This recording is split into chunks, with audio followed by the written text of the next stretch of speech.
What do you make of the possibility of their winning, especially women winning this time?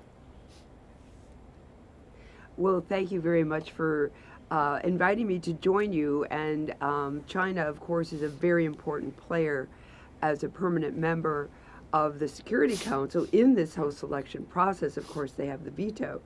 So have been working on this campaign to get a woman elected Secretary General after 70 years. With 8 men, it's time for a woman. And we're seeing, after meeting with member states and civil society, that there is really a groundswell of support for electing a woman this time around. So we're very confident in this.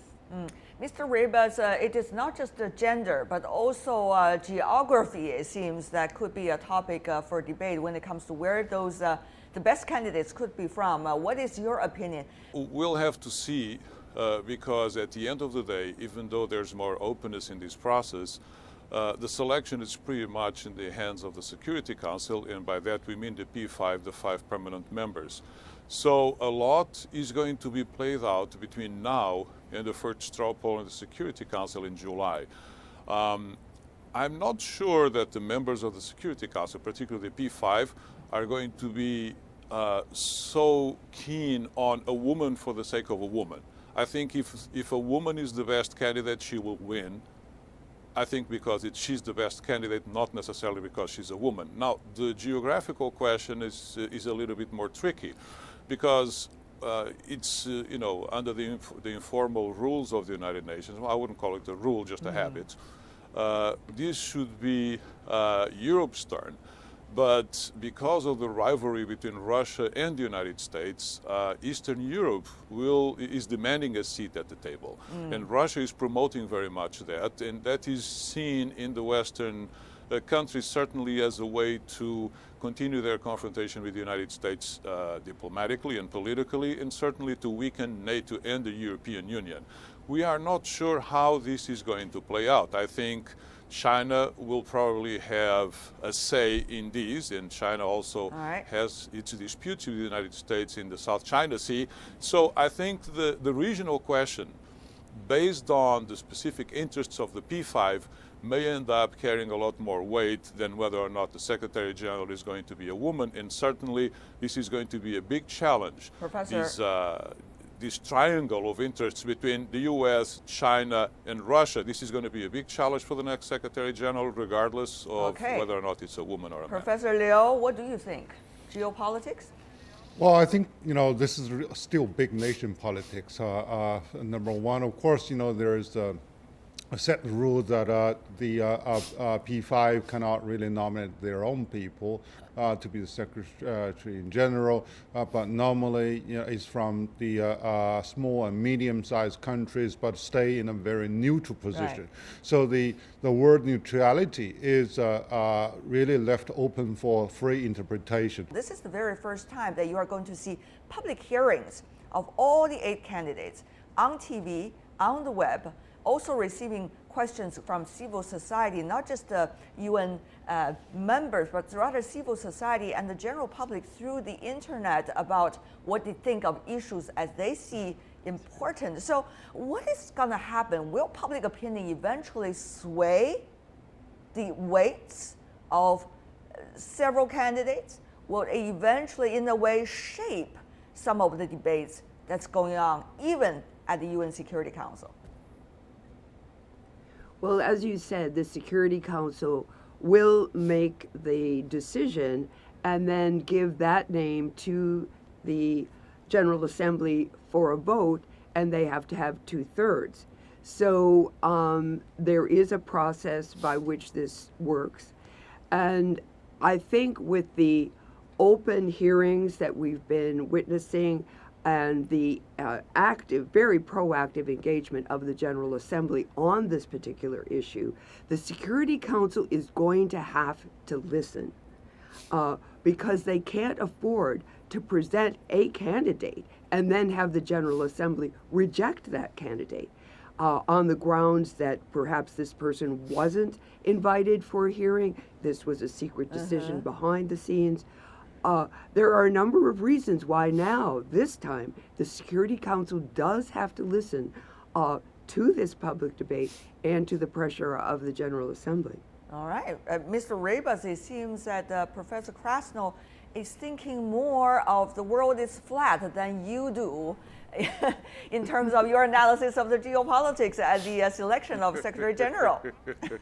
Mr. Ribas, your comments here. Well,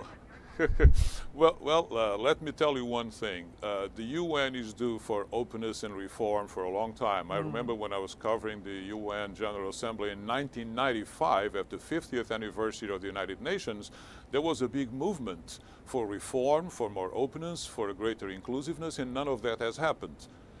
So I'm not saying this process is not good. I'm saying this process is good. But this is a consultation. And I think the professor is right to the extent that the Security Council cannot openly ignore everything that is going to happen in these hearings.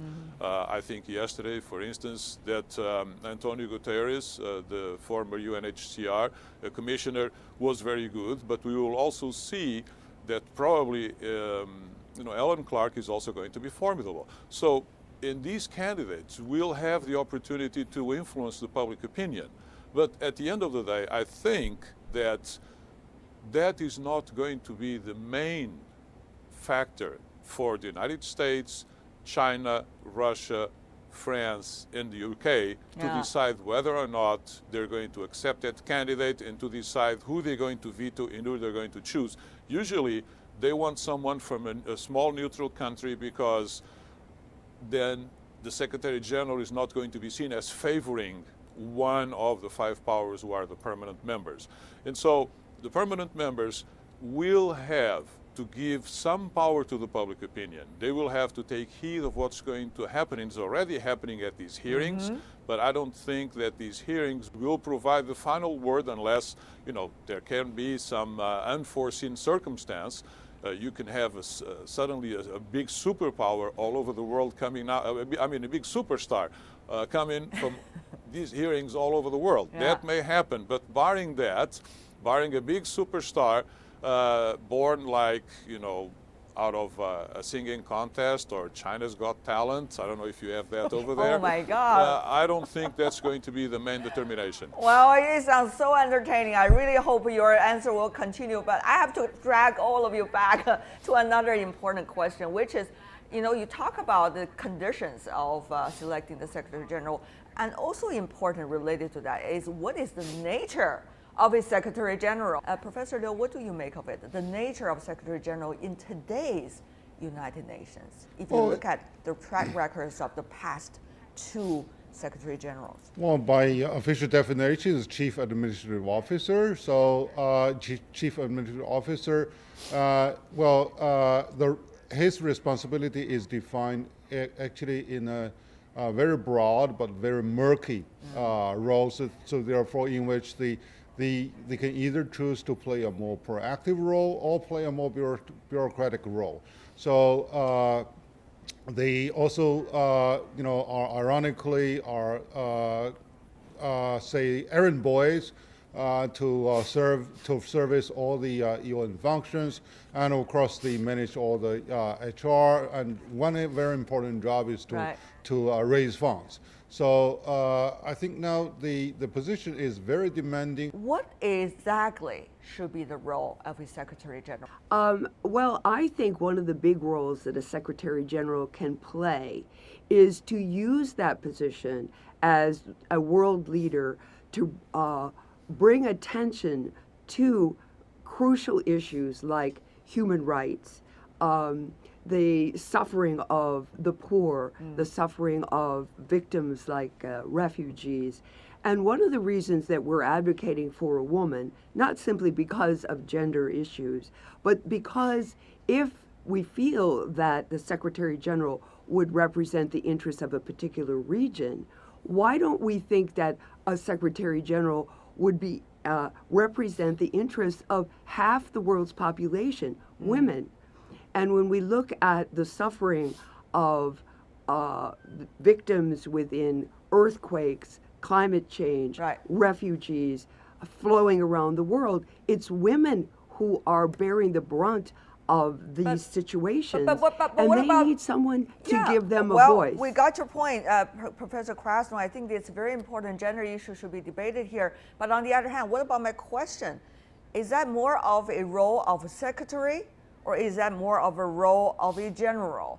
When it comes to the work of Secretary General, vis-a-vis the powers of the Security Council, 5 permanent members? Well, of course, anything having to do with reform of the Security Council and those kinds of issues, that's up to the member states. The Secretary General may be able to facilitate discussions, but certainly can't make a decision on that. But in terms of managing the Secretariat, there are important things that a Secretary General can do. For example, we all know that prevention is better than trying to enter in after a conflict has erupted. So the Secretary General does have the ability to work on issues of prevention by how she or he organizes the different departments and what assets can be used on gathering information about conflicts and having mediators available on call to be able to go out to situations. So that is under the control of the Secretary General. Mr. Ribas, what should be the nature of that job? On the one hand, supported has to be by the 5 members of the permanent ones from the Security Council. On the other hand, have to also keep certain kinds of balance and look for at least the minimum justice of the world. Well, I would see 2 very important roles, and one builds on what Professor Clark was saying about the refugees. There's just too many refugees in the world, and sometimes people care about them and sometimes people don't.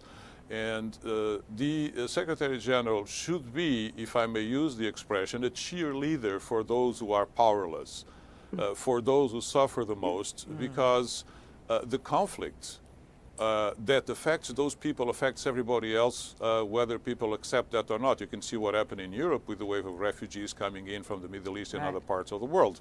It affects them there. So the Secretary General needs to be able to be a cheerleader, to excite the world leaders and the world public opinion to the causes that affect the most poor and vulnerable amongst everybody else in the world.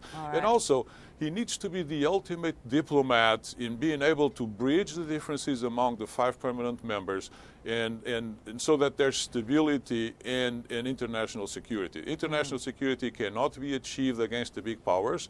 It needs to be achieved in consultation and in common work with the big powers. All right, final words from you. 1 sentence if you can, Professor Liu. I think that the one important job of the Secretary General is really to ring the bell, in his opinion, to the whole world issues that might be ignored, like the humanity issue and many other important issues, to the attention of the General Assembly.